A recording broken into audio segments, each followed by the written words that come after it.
Hi everyone, I am Vineet Loomba and आज मैं एक ऐसा टॉपिक लेके आया हूँ जिसमें मैं देखता हूँ कि हर रोज़ कोई ना कोई वीडियो बना रहा है। मैं इस टॉपिक पे वीडियो नहीं बनाना चाहता था, बट पिछले दिनों में और स्पेशली आज और कल में इतनी सारी क्वेरीज आ गई हैं कि एक एक क्वेरी को रिप्लाई करना, एक एक बच्चे को समझाना बहुत मुश्किल हो रहा है। भाई जेईई मेन 2020 पोस्टपोन होगा कि कैंसिल होगा कि कोई चेंज नहीं आएगा, ये एक बड़ा सवाल बन गया जेईई एस्पिरेंट्स के लिए। बट आप लोग ये भूल रहे हैं कि आपको फोकस कहाँ पे करना है। आप अपनी सारी एनर्जी इन सवालों पे फोकस कर रहे हैं इंस्टेड ऑफ स्टडिंग।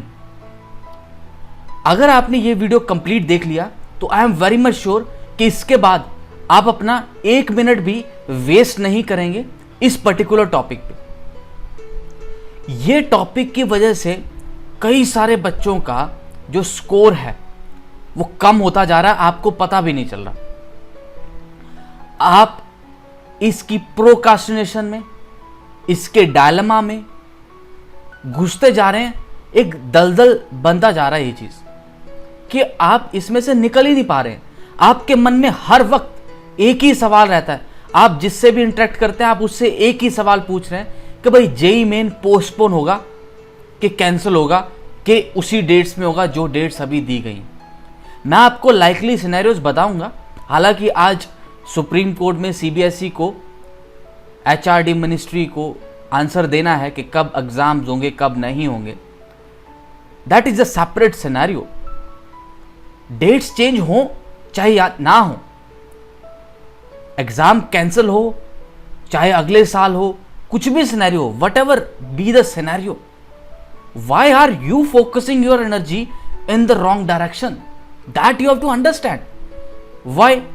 देखो सिनेरियो दिखाता हूं मैं आपको। एक सिनेरियो के जेईई मेन पोस्टपोन हो जाएगा और नई डेट्स अगस्त में आ जाएंगी, ऐसा सुनने में आ रहा। अब ये तो पॉसिबिलिटी है ना। एक पॉसिबिलिटी है कि जेईई मेन एग्जाम कैंसिल हो सकता है और अगले साल हो सकता है जनवरी में।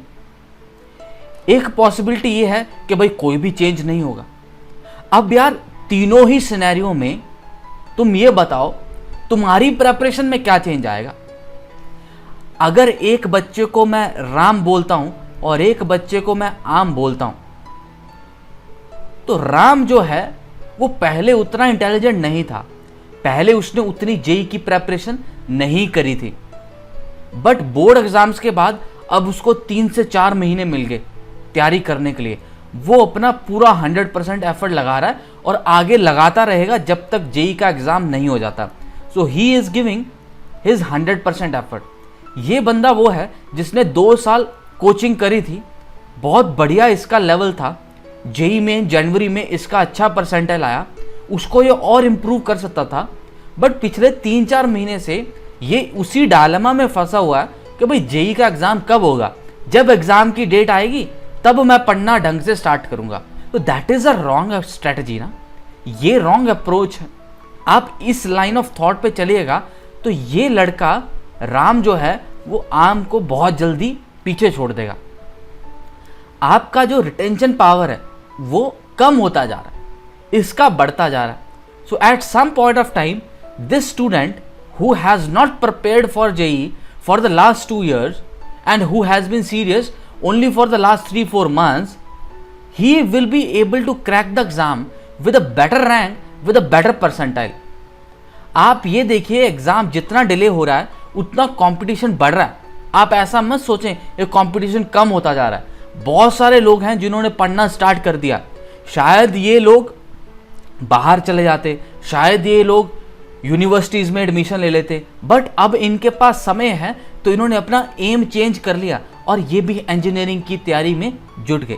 बहुत सारे लोगों ने क्रैश कोर्सेज अप्लाई किए, बहुत सारे लोगों ने सेल्फ स्टडी से पढ़ना शुरू किया। आप ये देखिए कि जो नंबर ऑफ एस्पिरेंट्स हैं जो एक्चुअल में जेईई का एग्जाम देंगे और जो एक्चुअली प्रिपेयर करके देंगे, वो जनवरी और अब जो सेशन होगा, this second session, there will be a major difference. तो आपकी जो कट ऑफ है वो बढ़ सकती है। आपको ये ध्यान देना है कि आप अपनी इंडिविजुअल स्कोर को गिरने ना दें, आपको स्कोर को बढ़ाना पड़ेगा। अगर पिछली बार आपका स्कोर 150 आया था तो अब आपका टारगेट मिनिमम 200 होना चाहिए। पिछले 4 महीने में 6 महीने में अगर आप 150 से लेके स्कोर को 200 भी नहीं कर पा रहे हो तो आप पिछले 6 महीने से कर क्या रहे हो? Your score has to improve by 50 to 60 marks if you are in this particular range. 150 to 180 की रेंज में हो तो आराम से 50 मार्क्स का इंप्रूवमेंट आना चाहिए। 6 महीने बहुत होते हैं। 4 महीने में मैंने IIT JEE क्रैक कर लिया था और तुम्हारे पास 6 महीने थे बिल्डअप करने के लिए, तो 150 से 200 नहीं ले जा सकते थे क्या? प्रॉब्लम ये है कि हम अपना 100% दे नहीं पा रहे हैं। We are not able to give our 100%। That is what is stopping us to prepare at our full strength. That dilemma, उस डायलेमा को मन से बाहर निकालना पड़ेगा। सिनेरियो इन तीनों में से कोई भी हो, what ever be the outcome doesn't matter. ऐसा भी हो सकता है कि जनवरी का जो परसेंटाइल है उसी के बेस पे एडमिशंस मिल जाए। क्या पता क्या गवर्नमेंट क्या सोच रही है। That is not an area of your expertise, that is not an area in which you can contribute. आपका उसमें कोई भी रोल नहीं है। आपका जो भी डिसीजन आएगा वो आपको पता चल जाएगा। जेई मेन की वेबसाइट पे आप चेक कर सकते हैं। ज़्यादा से ज़्यादा दिन में एक बार आप जेई मेन की वेबसाइट खोल के देख लीजिए कि कोई नया नोटिस आया है कि नहीं। YouTube पे इस टॉपिक के रिलेटेड बहुत सारे वीडियोस देखने का कोई फ़ायदा नहीं है। It is not at all useful. It is just disturbing your patience level as well as disturbing your concentration. So it is very very important कि आप अपनी स्ट्रेटजी बना के रखें। What should be my strategy? My strategy has to be that I should be working on my weak areas. मेरे पास आप मान के चले भी बहुत समय है, 2 महीने 3 महीने हैं, बिकॉज सिनेरियो 1 जो है that is one of the likely outcomes. तो आप 2 महीने 3 महीने अगर मान के चल रहे हैं तो आप अपने वीक एरियाज को स्ट्रॉन्ग कर सकते हैं। बहुत सारे लोग कर रहे हैं ऐसा। तो अभी मौका है वीक एरियाज को स्ट्रॉन्ग करने का।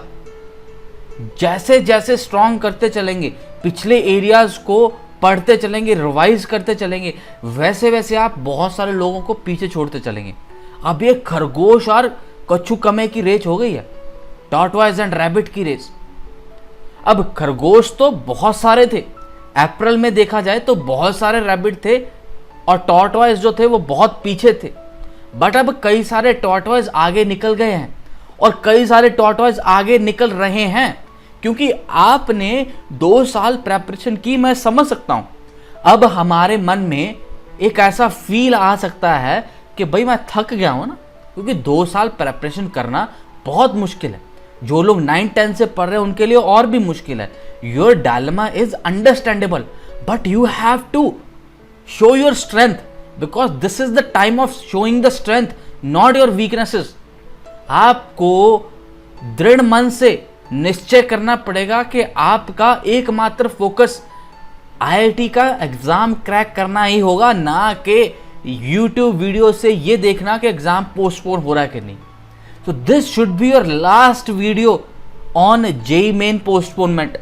इसके बाद आपको ये सिनेरियोज डिस्कस नहीं करने हैं, ना ही आप मेरे से बार बार पूछें, बिकॉज मेरे को भी उतनी ही नॉलेज है जितनी नॉलेज पब्लिक डोमेन में है। हर यूट्यूबर के पास उतनी ही नॉलेज है जितनी पब्लिक डोमेन में है।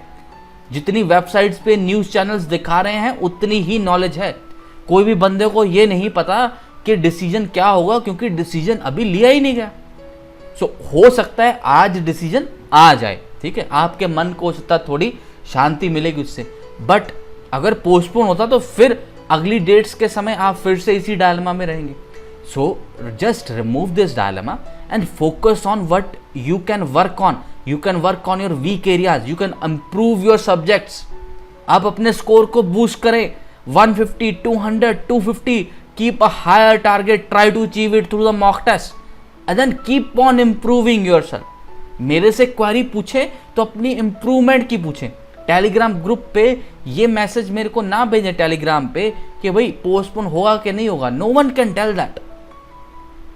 Instead of that ask me what should be my strategy. मेरे को ये डिफिकल्टी हो रही है तो मैं क्या करूं, ये सारी चीजें आप मेरे से पूछें। लिंक दिया हुआ टेलीग्राम में।